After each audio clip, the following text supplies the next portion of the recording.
Ինչպես ենք հղմամբ կամ ֆայլով կիսվում առաջադրանքներ բաժնում։ Բացում ենք նախ եւ առաջ առաջադրանքը,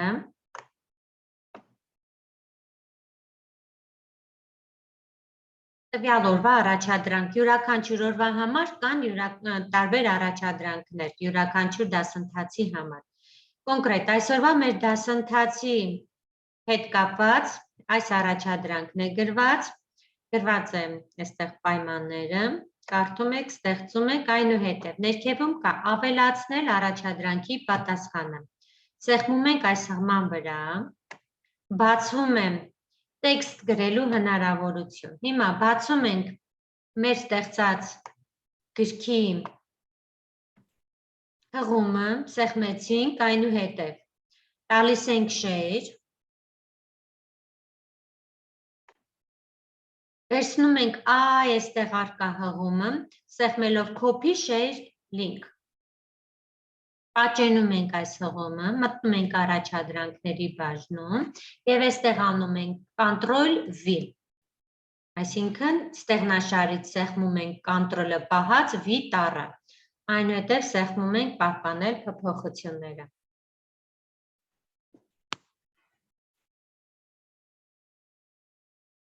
Համակարգը մեր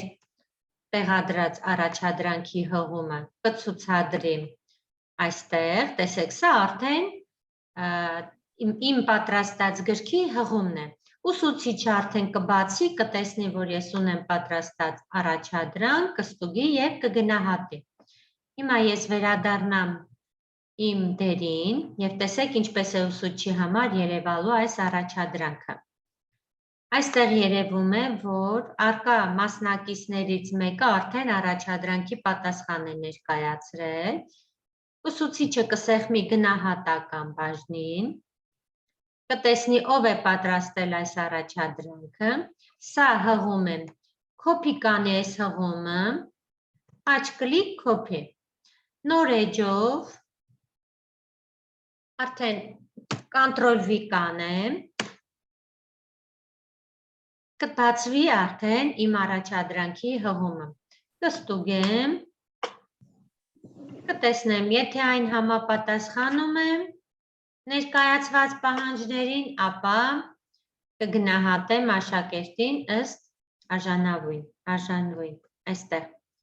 գնահատման բաժին է, գնահատման միավորը մինչև 100 միավորն է, օրինակ ես այս աշխատանքը գնահատում եմ 50 միավոր և այստեղ գրում եմ մեկնաբանություն, ավելորդ, այստեղ հայր է, օրինակ, ավելորդ էջերը, ջնջված,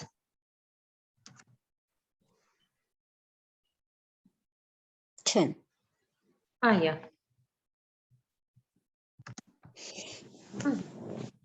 և վերջում կսեղմեմ պահպանել և ցույց տալ հաջորդը։ Նման կերպ ես ստուգում եմ բոլոր առաջադրանքների ներկայացված պատասխանները և գնահատում եմ։ Մեր նպատակն է, որպեսզի մեր դասընթացում առկա բոլոր աշխատանքներից կատարեք որոշակի առաջադրանքներ, առաջադրանք կատարելուց հետո դուք սովորում եք ծրագրում առկա բոլոր հնարավորությունները։